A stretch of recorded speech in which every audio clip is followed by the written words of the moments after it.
សកម្មភាព អានេះស្អីគេជាង បាទនេះយើងសម្អាតកន្លែងប៊ីស្តុងប្រាំង ពីស្ទង់ប្រាំង បាទ ប្រាំងមុខហ្នឹង បាទប៊ីស្តុងប្រាំងមុខហើយយើង អានេះគេហៅប្រាំងនេះគេប្រាំងប្រភេទយ៉ាងនេះ ប្រភេទប្រាំងឌីស ប្រាំងឌី បាទប្រភេទយ៉ាងឌី បាទប្រភេទប្រាំងប្រទេសបែបនេះណា ចឹងធ្វើមិនបានគេមើលធ្វើមិនបានដឹងថាសភាពស្បែកប្រាំងហ្នឹងអស់ឬក៏សភាពស្បែកប្រាំងហ្នឹង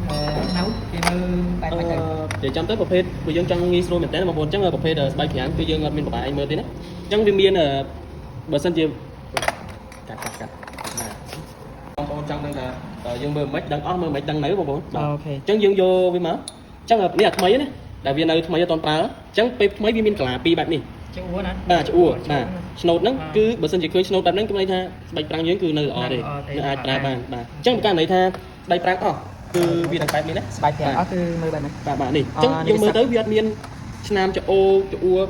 ឆ្នោតដូចបាត់ថ្មីទេអញ្ចឹងវាស្មើតែម្ដងបងប្អូនឃើញទេបាទវាអត់មានឆ្នោតអត់មានច្អួរអីឲ្យយើងឃើញទេអញ្ចឹងអានេះបញ្ជាក់បានថាយើងអាចមើលដឹងថាស្បែកប្រាំងនេះគឺអស់ហើយអញ្ចឹងយើងត្រូវការផ្លាស់ប្ដូរចេញ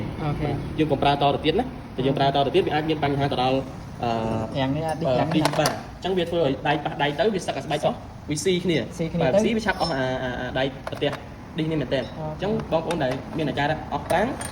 ឬក៏ស្អិតប្រាំងបងប្អូនអាចមកឆែកបានទៅឬក៏ឲ្យជាងដូរទៅ លេងសម្អាតឬក៏ផ្លាស់ប្ដូរស្បែក បាទ ប្រាំង ផ្លាស់ប្ដូរស្បែកទាំងថ្មីចេញទៅបើប្រើប្រាស់ម៉ូតូបានយូរទៀតអញ្ចឹងបងប្អូនដែលចង់ផ្លាស់ប្ដូរឬក៏ចង់មកឆែកអីបងប្អូនអាចមក តាមខាងសាខា Honda នេះ បាទតាមខ្សែការ Honda បានហើយ ឆែក ជូនហើយនឹងសម្អាតជូនដោយ